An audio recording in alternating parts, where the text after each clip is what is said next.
Morning, everyone. So today I wanted to talk a little bit about the simple pleasures, the little things, as this is a really important point about your path to freedom, to enlightenment, to spiritual awakening. Before I do that, I do want to thank all my patrons on Patreon who make these videos possible. And I want to thank all of you on YouTube who like, subscribe, who hit the bell, who comment. Really does help out in terms of getting the word out about this teaching. Okay, so little things. I was working with a client the other day, and this came up that I think many of us think that, enlightenment or spirituality is going to get us what we want. And there's a lot of this out there. A lot of talk about manifestation, about, freeing your vibration so that you can manifest all the things that you want. And at least in our culture currently, I can't say that it's this way everywhere. I can't say that it's always this way. I'm just speaking as a modern American who grew up in this industrialized world that most of us live in and relate to. And if you're watching this video, chances are that's you because you're watching it on a computer, on Patreon or YouTube. It's through social media that you're accessing this talk and this teaching. So you are probably, chances are, a modern American or European or live somewhere in the modern world. You have access to a lot of technology and you live in this environment. So for us moderns, I'm just gonna call us modern people, moderns, we very much equate happiness, peace with material wealth, with getting and having and keeping what we want. So many of us might think that, well, if I achieve enlightenment and I free myself of my repression and my trauma, then I'm finally going to write the book that I've been wanting to write. I'll finally have that successful social media following that I've been chasing after. People will listen to me and respect me. The money will just start flowing in. And that could be the case. I'm not going to say that isn't something that could happen from freeing yourself of your conditioning.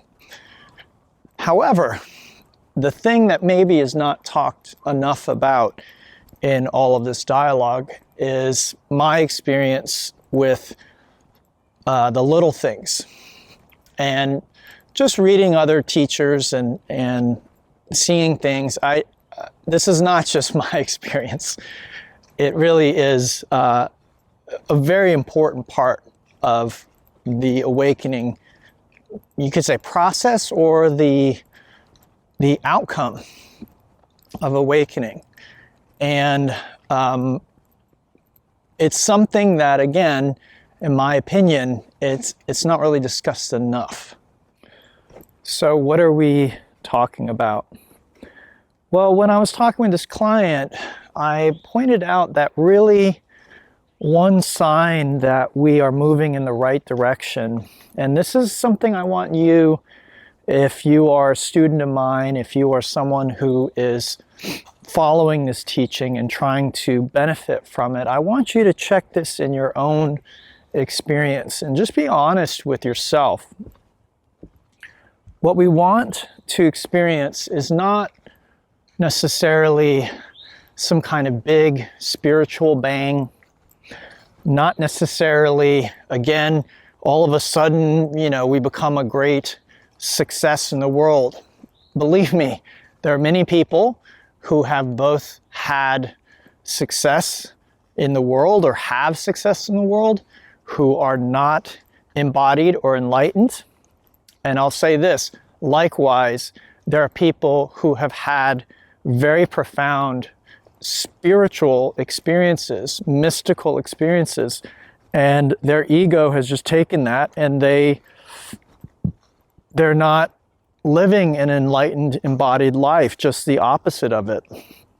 I promise you, I've met these individuals who had truly a spiritual experience, and yet their ego co-opted that experience, and then basically they're suffering again.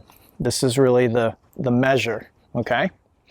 So what we're looking for is both a positive and a negative. So the one side of it is, again, the end of suffering. And this, I think we hear a fair amount about the end of suffering. So this is one way of talking about this is, oh, I'm no longer suffering. I'm no longer in pain. Whatever that might entail. Again, I don't think anyone's promising you that you'll never feel physical pain again. I'm not sure that that's a good idea because, again, if you were placing your hand on a hot stove, that would produce physical pain and you would pull your hand away. I don't know what would happen if you didn't feel any physical pain in that instance. You might be in trouble, you might burn your hand. So I don't think any of the teachings are saying that we won't experience physical pain. I think they're talking much more about psychological pain. And I think it's an important distinction to make. But another way of talking about more or less the same thing is saying that with the absence of that psychological pain, of what we'd call suffering, there's the positive experience of peace and joy.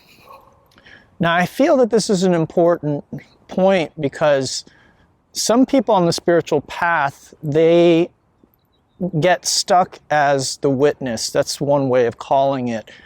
There's a stage in awakening where one realizes that they aren't their thoughts, they aren't their body, they aren't their story, they aren't their emotions, that all these things are transitory, they're coming and going, and you realize your true nature, that which doesn't come and go. And so, very, very important point on this path. But what can happen to people is they can get stuck as the witness. They can get stuck in that, I'm not any of this. Well, the truth is you're all of it.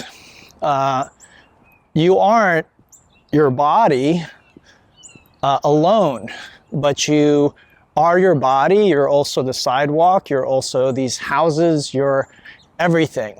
And until you understand yourself that way, you haven't really completely understood the teaching. So the sense of identity shifts or changes. This is part of the awakening and embodiment process. So in a sense, we learn to embody not just this body, but the larger body.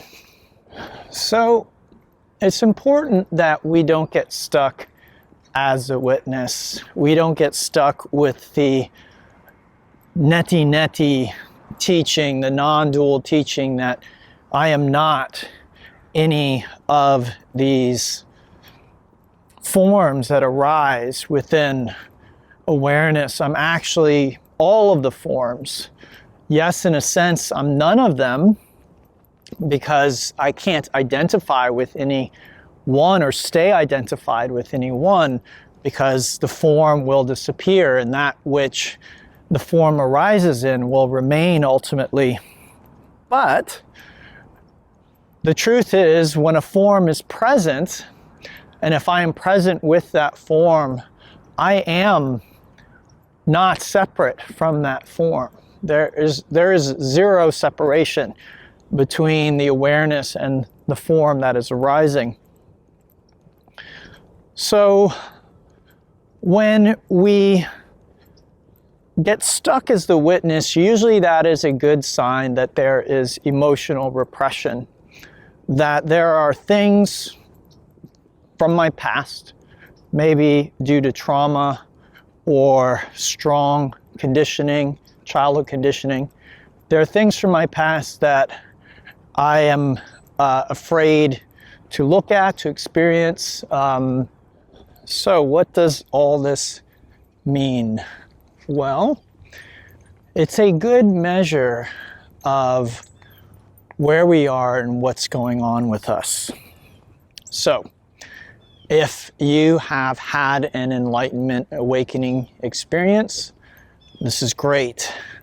Maybe you have had the experience of really knowing that you are none of the forms that arise, including body, mind, thoughts, emotions. You are able to step back from these. Beautiful.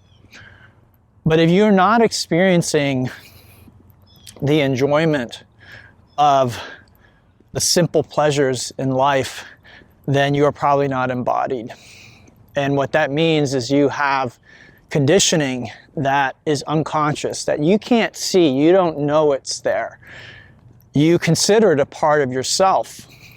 And because it's there, it's preventing your experience of the joy that should arise naturally with embodiment. So this is the other part of the conversation that is starting to become more and more prevalent in the spiritual community, the modern spiritual community. I don't think it matters which tradition you're talking about. I think there's just an increasing awareness of this. So enlightenment is one thing. We can be enlightened and yet still not be embodied. We can be enlightened and still have conditioning that is running and guiding us and preventing us from experiencing this joy. So even if, let's use this as an example, I learned some very fancy spiritual techniques to go into a deep meditation and basically have sort of orgasmic experiences doing this. That's a beautiful thing, a wonderful thing. However, what happens when I come out of this meditation? What happens when I get in my car and I go to work? Am I just waiting to get home and to go back into my meditation? Or am I enjoying each and every moment equally? Because one of the things about true enlightenment, embodiment, true spirituality is it's not about time. It's not about particular experiences. There is this pervading peace and joy, what in the Bible is referred to as the peace that passeth all understanding. So what we're looking for is a sort of spontaneous, unprovoked joy and sense of peace and sense of gratitude. I spoke last time about gratitude, and yes, very important point, gratitude. Gratitude is a practice that we can do, but gratitude can also arise spontaneously. But I want to expand it beyond gratitude, because gratitude, joy, these can go together. But today I'm going to really focus on that sense of joy. So let me give you some examples to make this more concrete for you so you can examine, is this something that you are or are not experiencing in your own life? I experience it just with the littlest things, right? Again, many of us think, well, if I achieve my dreams, then I'll be so happy. And when I find my life partner, my soulmate, my twin flame, then I'll be happy. When I finally am recognized as a great artist genius that I am, I will be happy. This isn't it. This isn't my experience. I have achieved some things, goals like that I've set out to do. Not all of them in my life, but some of them I have. And this isn't really where the joy comes from, folks. Not for an embodied, enlightened being. The joy comes from a walk like this one in nature, just experiencing the moment. It comes from a hot cup of tea and the gratitude that comes from just these tea leaves being brought to me all the way from China or India, and the water that flows out of my faucet and the power that is able to heat the water to a specific temperature, and the beautiful ceramic cup that I was able to purchase and put the tea into. It's just miracle after miracle, and I don't have to practice or force that awareness anymore. It just happens spontaneously. It's so obvious. Just the smell of the air.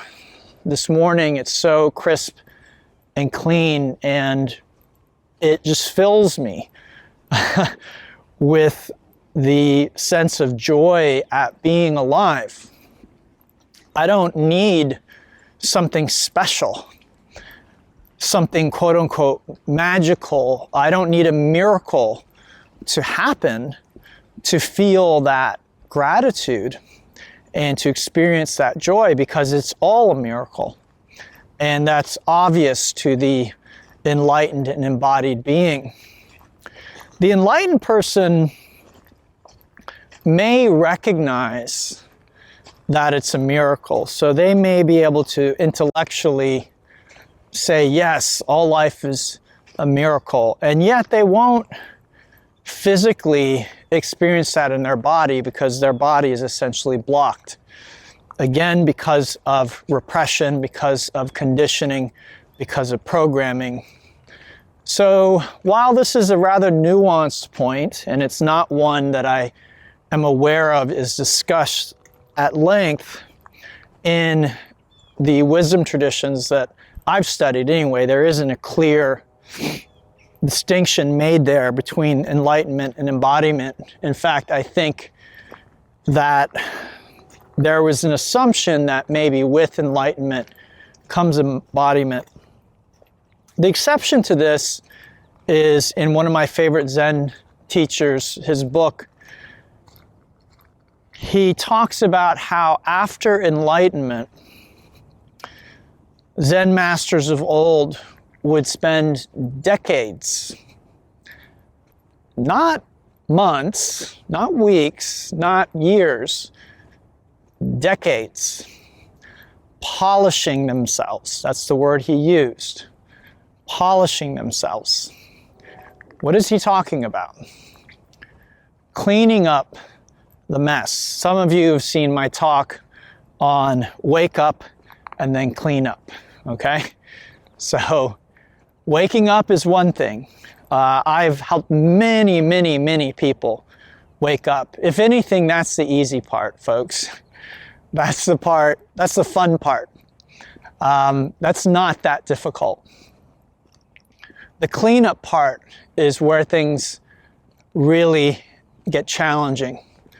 The wake-up part, that's the beginning, really, of your journey.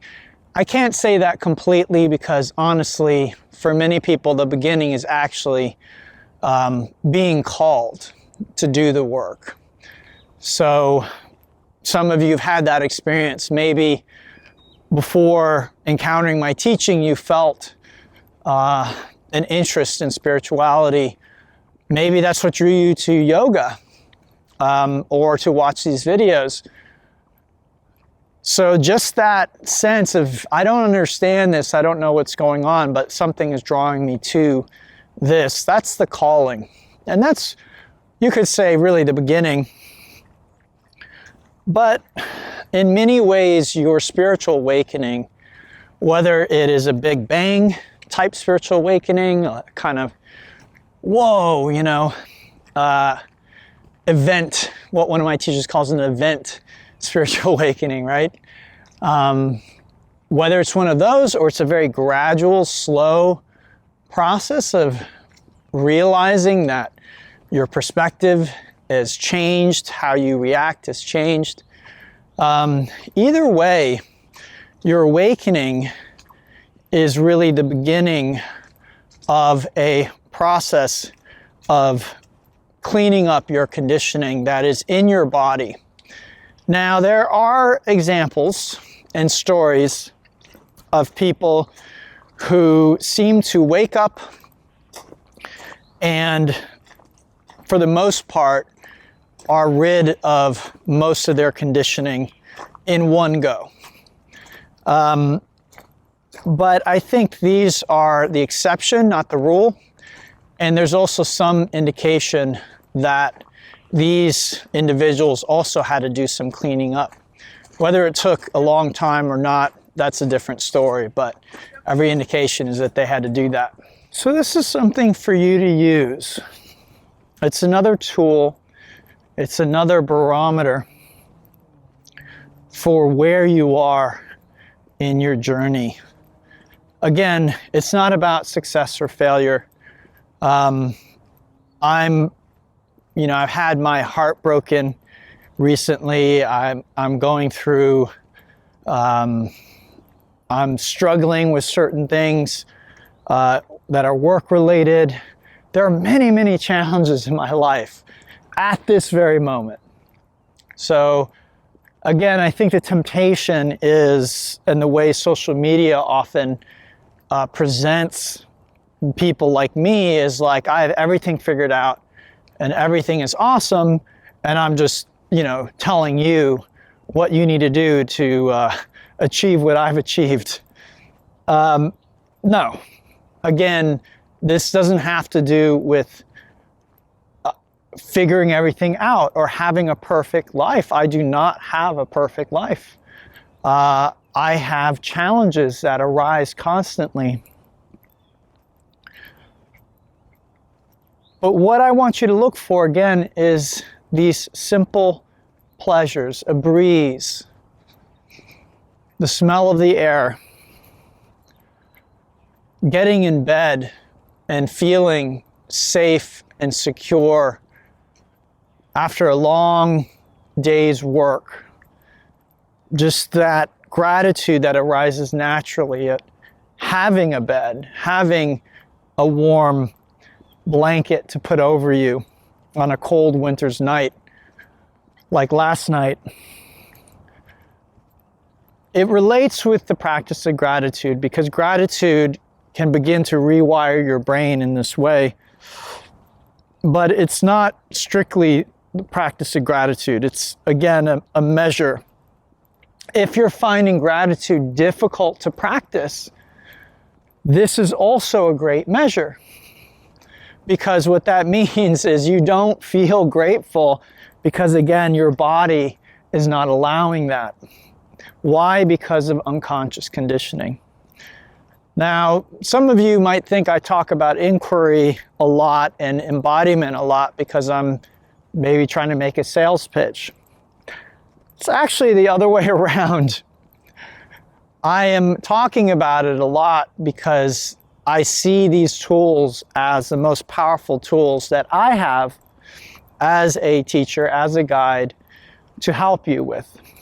And so while I'm here and capable, I would love to share these tools with you. Because the truth of the matter is, most of us need that help. Can you become embodied without these tools? Yes, people have. Is it easy? Is it clear how to do that? No, it's not. I achieved embodiment without inquiry in the style that I use it now, or that I help others with. But I can honestly say I would have achieved embodiment much, much more quickly had I had the tools that I have now and that I want to share with you. Again, enlightenment for me is the easy part. That's the quick part. That's the enjoyable part. Within reason.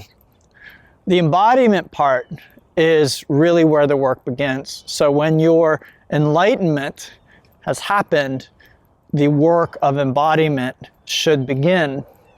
And inquiry is something that you can learn with me and then learn to do on your own eventually. But it may take more time than, say, learning meditation from me or learning other techniques. It is an intuitive, it ultimately ends up being an intuitive process. But that intuition, just like learning to play an instrument,